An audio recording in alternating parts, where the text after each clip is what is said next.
আসসালামু আলাইকুম রহমতুল্লাহি বারকাতু। এমটিএল লন্ডন ইস্যু থেকে বিশ্ব জামাতি সংবাদে আমন্ত্রণ জানাচ্ছি। নিখিল বিশ্ব আহমদিয়া মুসলিম জামাতের বর্তমান ইমাম হযরত মির্জা মসরুর আহমেদ খলিফাতুল মসিহ আল খামেস আদাল্লাহ তাআলা বেনাসুল আজিজ গত শুক্রবার টিলফোর্ডে অবস্থিত ইসলামাবাদের মসজিদে মুবারক থেকে জুমা খুতবা প্রদান করেন। প্রথমেই থাকছে হুজুর আনোয়ার আদাল্লাহ তাআলা বেনাসুল আজিজ প্রদত্ত জুমা খুতবা সারমর্ম। আমাদের প্রাণপ্রিয় হুজুর আল্লাহ তাআলা বিনাসরিল আজিজ আজকের জুমার খুতবায় আল্লাহ তাআলার প্রতি কৃতজ্ঞতা প্রদর্শনের ক্ষেত্রে মহানবী সাল্লাল্লাহু আলাইহি সাল্লামের আদর্শ বিষয়ে আলোচনা করেন। খুতবার শেষ দিকে হুজুর আল্লাহ তাআলা বিনাসরিল আজিজ আসন্ন জলসা সালানা যুক্তরাজ্যের জন্য দোয়ার আহ্বান জানান। दूसरी बात जो ये है, मुख्तसरन कह देता हूँ कि अगले जुमे को इंशाअल्लाह ताला जमात अहमदिया बरतानिया का जलसा सालाना भी शुरू हो रहा है। दुआ करें अल्लाह ताला इसे हर लिहाज से बाबरकत फरमाए, हर तरह अपने हिफ्ज़ व अमान में रखे हर एक को। मौसम की शिद्दत जो है आजकल गर्मी की वजह से ये से बाज़ ख़तरात भी हैं, हर किस्म के बद असरात से अल्लाह ताला महफूज रखे। और इसी तरह जो ड्यूटी देने वाले कारकुनान हैं, बाज़ दफ़ा गर्मी में खड़े होकर ड्यूटियाँ भी देनी पड़ती है और सख्त ड्यूटियाँ भी होती हैं, इनको भी आसान रंग में अपने फ़राइज़ अदा करने की तौफ़ीक़ अता फ़रमाए। খলিফাতুল মসিহ সম্পূর্ণ খুতবা শোনার বিকল্প নেই। সংবাদের এই ক্ষুদ্র পরিসরে আমরা কেবল সার কথা তুলে ধরার চেষ্টা করি। খুতবার পূর্ণাঙ্গ দিক নির্দেশনা ও বরকত লাভের জন্য দর্শকদের সম্পূর্ণ খুতবাটি দেখার অনুরোধ জানানো হচ্ছে। এটি দেখতে পাবেন এমটি অনলাইন 1 ইউটিউব চ্যানেলে অথবা mta.tv-তে। এবার চলুন আজকের প্রথম প্রতিবেদনে। আমাদের প্রথম প্রতিবেদন থাকছে জর্জিয়া থেকে। রাজধানী তিবলিসিতে 4টি দেশের জামাতের সদস্য এবং সম্মানিত অতিথিদের অংশগ্রহণে অনুষ্ঠিত হয়েছে জাতীয় জলসা সালানা। আর আমার বান্দারা যখন তোমার কাছে আমার সম্পর্কে জিজ্ঞেস করে তখন জেনে রাখো আমি অতি নিকটে। পবিত্র কোরআনের এই বাণীকে প্রতিপাদ্য হিসাবে সামনে রেখে আয়োজিত এই অনুষ্ঠানে ইবাদত, অনুপ্রেরণামূলক আলোচনা এবং মানব সেবার চেতনাকে তুলে ধরা হয়। সব মিলিয়ে অংশগ্রহণকারীদের মাঝে ঈমানি ভ্রাতৃত্ব ও পারস্পরিক বন্ধন আরও সুদৃঢ় হয়েছে। চলুন দেখে নেওয়া যাক বিস্তারিত প্রতিবেদন। কাফলে দর কাফলে উশাক কে। আল্লাহ তাআলার অশেষ অনুগ্রহে গত 5 ও 6 জুন জর্জিয়ার রাজধানী তিবিলিসিতে আহমদিয়া মুসলিম জামাত জর্জিয়া এবং হযরত মসিহ মাউদ আলাইহিস সালামের মেহমানগণ একত্রিত হয়ে চতুর্থ জলসা সালানা জর্জিয়া আয়োজনের সৌভাগ্য লাভ করেন। এবছরের জলসা সালানার জন্য হযরত খলিফাতুল মসিহ আয়দাল্লাহু তাআলা বিনাসরিল আজিজ নিম্নোক্ত বিষয় অনুমোদন করেন। ওয়া ইজা সাআলাকা ইবাদি আন্নি ফাইন্নি করিব। জলসার প্রস্তুতি কয়েক সপ্তাহ আগেই শুরু হয়েছিল। জুম্মার নামাজের মাধ্যমে মিশন হাউসে জলসা সালানার আনুষ্ঠানিক কার্যক্রমের সূচনা হয়। আল্লাহর অনুগ্রহে আজ জর্জিয়া জামাতের চতুর্থ জলসা সালানার সূচনা হচ্ছে। আজ শুক্রবার পবিত্র কোরআনে আল্লাহ তাআলা ইরশাদ করেছেন, যখন জুম্মার নামাজের জন্য আহ্বান করা হয় তখন ব্যবসা বাণিজ্য পরিত্যাগ করে আল্লাহর স্মরণের উদ্দেশ্যে ধাবিত হও এবং নামাজ শেষে আল্লাহর অনুগ্রহ অনুসন্ধান করো। তাই শুক্রবার আমাদের জন্য অত্যন্ত তাৎপর্যপূর্ণ একটি দিন। এ কারণেই আমাদের জলসা সালানার সূচনাও এই বরকতময় শুক্রবারে হয়েছে। वो भी जुम्मे के दिन उनका उसका आगाज़ होता है। জুমার নামাজের পর সবাই জলসাগাহে সমবেত হন, যেখানে হযরত খলিফাতুল মসিহ আয়দাল্লাহু তাআলা বিনাসরিল আজিজের জুমার খুতবা সরাসরি সম্প্রচার করা হয়। এরপর দোয়ার মাধ্যমে জলসার অধিবেশনের সূচনা হয়। পবিত্র কোরআন তেলাওয়াত ও এর অনুবাদ এবং নজম পরিবেশনের পাশাপাশি 2020 সাল থেকে 2026 সাল পর্যন্ত হিউম্যানিটি ফার্স্ট জর্জিয়ার কার্যক্রমের উপর একটি প্রেজেন্টেশন উপস্থাপন করা হয়। এছাড়া বিশ্ববিদ্যালয়ে স্নাতক সম্পন্নকারীদের সনদপত্রও প্রদান করা হয়। जॉर्जिया में पिछले 6 साल से গত 6 বছর ধরে আমি জর্জিয়ায় চিকিৎসা বিজ্ঞানে অধ্যয়ন করছি। আল্লাহর অশেষ অনুগ্রহে এখন আমার পড়াশোনা সম্পূর্ণ হয়েছে। জর্জিয়ার চতুর্থ জলসা সালানায় এই বিষয়টি উল্লেখ করা হয় এবং এরপর ন্যাশনাল প্রেসিডেন্ট সাহেবের কাছ থেকে আমরা একটি সম্মাননা স্মারক লাভ করি। আল্লাহ তাআলা আমাদের ভবিষ্যতে মানবতার সেবা করার এবং জামাতের খেদমতে নিয়োজিত থাকার তৌফিক দান করুন। অধিবেশনের সবচেয়ে গুরুত্বপূর্ণ পর্ব ছিল হজরত খলিফাতুল মসিহ আয়দাল্লাহ তালা বিনাসরিল আজিজের পক্ষ থেকে জর্জিয়া জামাতের উদ্দেশ্যে প্রেরিত বিশেষ বার্তা। অধিবেশনের শেষ দিকে কয়েকজন প্রবীণ অতিথি তাদের অনুভূতি ব্যক্ত করার সুযোগ পান। It's a great এটি আমার জন্য অত্যন্ত চমৎকার একটি অভিজ্ঞতা, আধ্যাত্মিকতার একটি অনুভূতি আমি অনুভব করছি।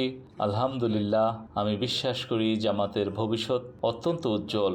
তরুণ খুদ্দাম সদস্যরা যে নিষ্ঠার সঙ্গে কাজ করছে এবং হিউম্যানিটি ফার্স্টের বিভিন্ন সাফল্য, কুরবানি বিষয়ক প্রকল্প, স্কুল ব্যাগ ও স্যুপ কিচেন প্রভৃতি প্রকল্পের কার্যক্রম দেখে আমি খুবই অনুপ্রাণিত হয়েছি। আল্লাহ আপনাদের সফলতা দান করেছেন এবং তিনি যেন আপনাদের সব প্রচেষ্টায় বরকত দান করেন। you with all your efforts. মসিহ মাউদ আলাইসাল্লামের মেহমানরা ফিরে যাবেন, এই চিন্তাটাই খুব আবেগপ্রবণ করে দেয়, কারণ এই 2 দিনে আমরা যেন সত্যিকারের ভাই হয়ে গিয়েছিলাম। जो मेरे जज्बात हैं अल्फाज में আমার অনুভূতি ভাষায় প্রকাশ করা কঠিন। মাশাআল্লাহ, এখানে আসার পর থেকেই আমি অসাধারণ আতিথেয়তা পেয়েছি। আমাদের অত্যন্ত আন্তরিকভাবে স্বাগত জানানো হয়েছে। জলসা সালানার পুরো আয়োজন ছিল অত্যন্ত সুন্দর এবং সুশৃঙ্খল। মাশাআল্লাহ, এখানকার তরুণরা অত্যন্ত আন্তরিকতার সঙ্গে জামাতের ঐতিহ্য বজায় রেখে এই আয়োজন সম্পন্ন করেছে। এখানে এসে আমরা অত্যন্ত আনন্দিত। जमाती रवायात के मुताबिक इन्होंने हर चीज़ की है। बहुत अच्छा लगा यहाँ पे आके हमें। बड़ा कामयाब जलसा। আল্লাহর অশেষ অনুগ্রহে এটি অত্যন্ত সফল একটি জলসা সালানা ছিল। আমরা খুবই উপভোগ করেছি এবং আয়োজনের প্রতিটি দিকই ছিল প্রশংসনীয়। আল্লাহ এই জামাতকে আরও অধিক সফলতা ও উন্নতি দান করুন। याद से नवाजे।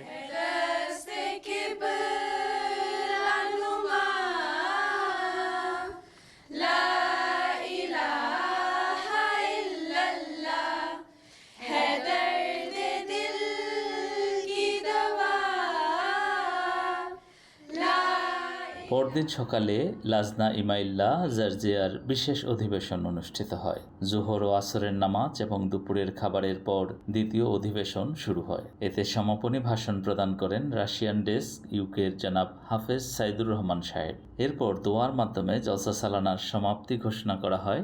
উল্লেখ্য, এবছরের জলসা সালানায় 4টি দেশের মোট 53 জন অতিথি অংশগ্রহণ করেন। আলহামদুলিল্লাহ। ये जलसा हमारा ये दिन बरकतों के खुदा की इनायत और शफ़क़तों के।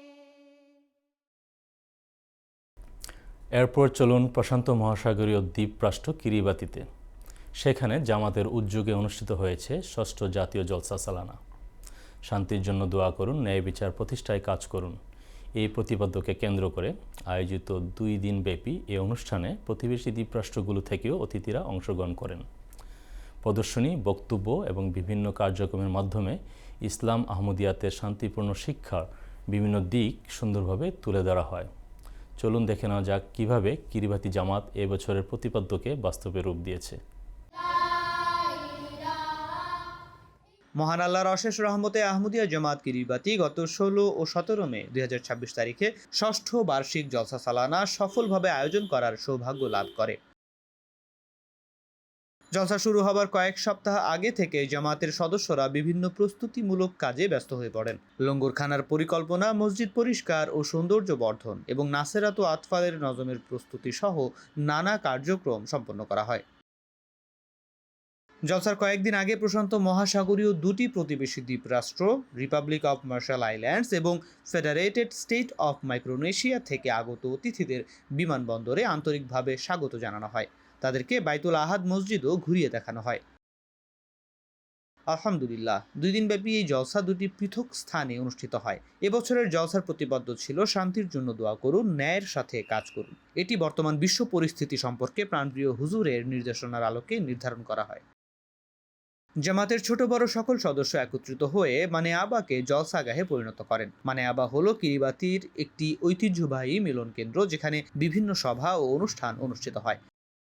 লাজনা ও নাসেরাত সদস্যরা নারিকেল গাছের পাতা ব্যবহার করে সুন্দর সাজসজ্জা প্রস্তুত করেন এবং জলসাগাহকে সুশোভিত করে তোলেন। 16 মে বিভিন্ন আহমদী অতিথিকে জলসায় অংশগ্রহণের জন্য আমন্ত্রণ জানানো হয়। তাদেরকে এবারের বিশেষ প্রদর্শনী প্যাথওয়ে টু পিস বা শান্তির পথও ঘুরিয়ে দেখানো হয়।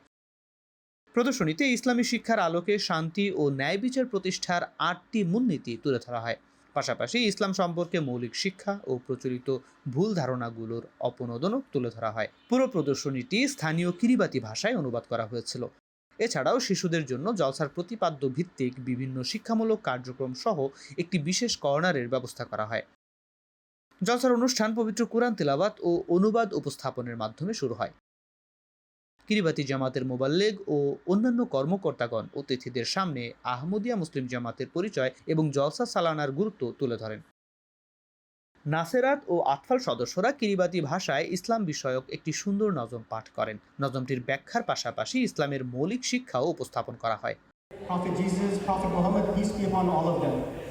And we believe that their core message was the same, that worship one God and take care of humanity. Tarawa town কাউন্সিলের মেয়র, সরকারি মন্ত্রীবর্গ এবং কিরিবাতিতে নিযুক্ত অস্ট্রেলিয়ান হাই কমিশনার সহ বিশিষ্ট অতিথিবৃন্দ তাদের বক্তব্য প্রদান করেন। পরিশেষে মুরব্বী ওয়াকাস খুরশিদ সাহেব সমাপনী বক্তব্যে ইসলামের শিক্ষা অনুসরণ করে কিভাবে দোয়া ও পুণ্য কর্মের মাধ্যমে প্রকৃত শান্তি প্রতিষ্ঠা করা যায় সে বিষয়ে আলোকপাত করেন। লঙ্গরখানার পক্ষ থেকে নারিকেল দিয়ে chicken curry, batter fried tuna মাছ, ভাত, পাস্তা সালাদ, কলার কেক ও কুকিজ পরিবেশন করা হয়, যা সবাই আনন্দের সঙ্গে উপভোগ করেন। 17ই মে জলসার দ্বিতীয় দিনে জামাতের সদস্যরা বাইতুল আহাদ মসজিদে সমবেত হন।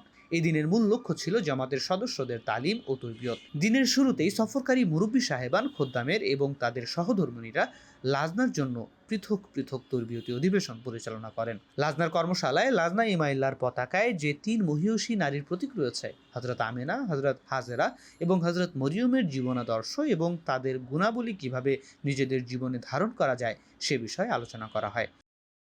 অন্যদিকে খোদ্দাম কর্মশালায় সূরা ইউসুফের ঘটনা অবলম্বনে খোদ্দাম ও আতফালের জন্য প্রাসঙ্গিক বিভিন্ন বিষয় উপস্থাপন করা হয়। সমাপনী অধিবেশনে সমগ্র জামাত একত্রিত হয়ে জীবনের প্রতিটি ক্ষেত্রে ন্যায় বিচার প্রতিষ্ঠার বিষয়ে প্রাণপ্রিয় হুজুরের মূল্যবান নির্দেশনা নিয়ে আলোচনা করেন। এ সময় নাসেরাত ও আতফাল সদস্যরা একটি নজমও পরিবেশন করে। জলসা পরবর্তী সময়ে সফরকারী অতিথিদের সম্মানে স্থানীয় জামাতের উদ্যোগে একটি প্রীতিভোজ ও পিকনিকের আয়োজন করা হয়। বারবিকিউ, বিভিন্ন ক্রীড়া প্রতিযোগিতা এবং শেষে বাজামাত নামাজ আদায়ের মাধ্যমে দিনের কার্যক্রম সমাপ্ত হয়। আলহামদুলিল্লাহ, এই জলসা ছিল কিরিবাতির জনগণের কাছে ইসলামের শান্তিপূর্ণ শিক্ষা পৌঁছে দেওয়ার একটি গুরুত্বপূর্ণ মাধ্যম। একই সঙ্গে এটি জামাতের সদস্যদের জ্ঞান বৃদ্ধি, ভ্রাতৃত্ব ও পারস্পরিক সৌহার্দ্য আরও সুদৃঢ় করার এবং নতুন বন্ধুত্ব গড়ে তোলার এক অনন্য সুযোগ সৃষ্টি করে। আল্লাহ তাআলা যেন সকল অংশগ্রহণকারীকে জলসা থেকে অর্জিত শিক্ষা আন্তরিকভাবে নিজের ভেতর ধারণ করার এবং সমগ্র প্রশান্ত মহাসাগরীয় অঞ্চলে ইসলামের শান্তিপূর্ণ বাণী প্রচারের মাধ্যম হওয়ার তৌফিক দান করেন। আমিন। MT news, Kiribati.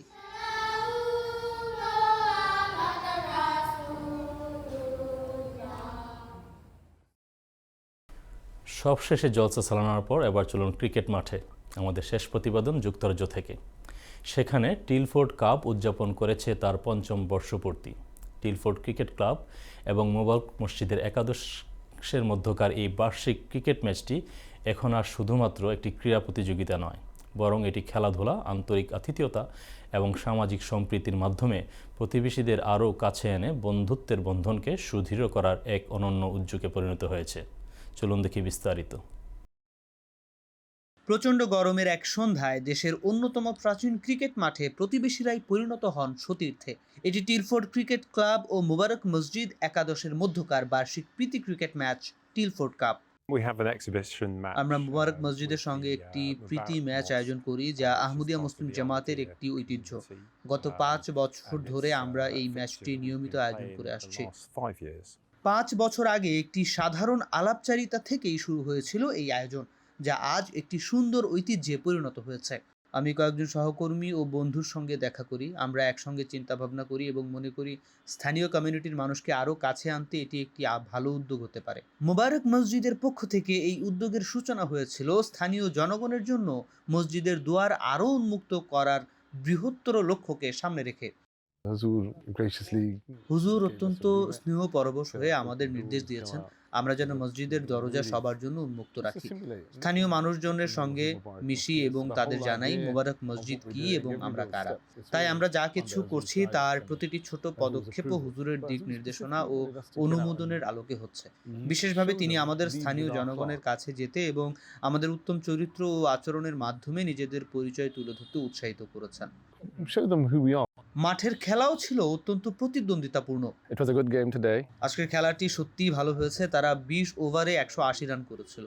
আমাদের শুরুটা ভালো হয়নি, শুরুতেই কয়েকটি উইকেট হারিয়ে ফেলি, তবে পরে আমরা দারুণভাবে ঘুরে দাঁড়াই। আলহামদুলিল্লাহ, আজ আমি ম্যাচ সেরা হয়েছি, আমি 50 রান করেছি।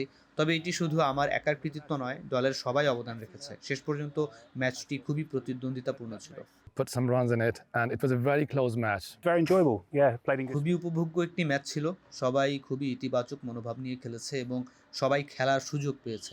আপনাদের কয়েকজন খেলোয়াড় শেষ দিকে দারুণ ব্যাটিং করেছে, যার ফলে ম্যাচটি আমাদের ধারণার চেয়ে অনেক বেশি প্রতিদ্বন্দ্বিতাপূর্ণ হয়ে ওঠে। It needed to be, really. খেলোয়াড় ও আয়োজকদের কাছে জয় পরাজয়ের চেয়ে বড় বিষয় হলো পারস্পরিক সম্পর্ক। People nowadays talk about the integration. আজকাল সবাই সমাজে ইন্টিগ্রেশন নিয়ে কথা বলে। আমার মতে খেলাধুলার কোনো ধর্ম নেই। খেলাধুলা মানুষকে একত্রিত করে। যারা ক্রিকেট খেলে তাদের কাছে আপনি মুসলিম, খ্রিস্টান, ইহুদি কিংবা কোন দেশের মানুষ এসব কোনো বিষয় নয়। খেলাধুলাই মানুষকে একে অপরের কাছাকাছি নিয়ে আসে। Sports basically brings people close. আর আতিথেয়তা এখন এই আয়োজনের অবিচ্ছেদ্য অংশ হয়ে উঠেছে, ঠিক ক্রিকেটের মতোই। Community has been এই জামাতের মানুষজন অত্যন্ত উদার এবং এলাকার মানুষের সহযোগিতায় সবসময় আগ্রহী। বিশেষ করে এই আয়োজনের আতিথেয়তা বরাবরই অসাধারণ। hospitality has always been exceptional. 5 বছর পর সিরিজের ফলাফল হয়তো কাছাকাছি, কিন্তু প্রকৃত অর্জন হলো একটি স্থানীয় সমাজ যারা দিন দিন আরও ঘনিষ্ঠ হয়ে উঠছে। আমরা এই সমাজেরই একটি অংশ। ফার্নহাম ও টিলফোর্ড এলাকার অবিচ্ছেদ্য অংশ এবং শক্ত ভিত্তি। আমরা সেটিই সবাইকে দেখাতে চাই। আর যখন আমরা তাকে সরাসরি জিজ্ঞেস করলাম শেষ পর্যন্ত জিতবে কে, অবশ্যই টিলফোর্ডই জিতবে। মজার ছলে এই প্রতিদ্বন্দ্বিতা থাকলেও এখানে উপস্থিত সবাই জানেন প্রকৃত বিজয়ী কে। একটি সবুজ মাঠ, একটি মসজিদ এবং একটি জামাত যারা বারবার নতুন উপলক্ষ খুঁজে নেয় একই মাঠে খেলতে, একই টেবিলে বসে খেতে এবং একসঙ্গে একটি সুন্দর বিকেল কাটাতে।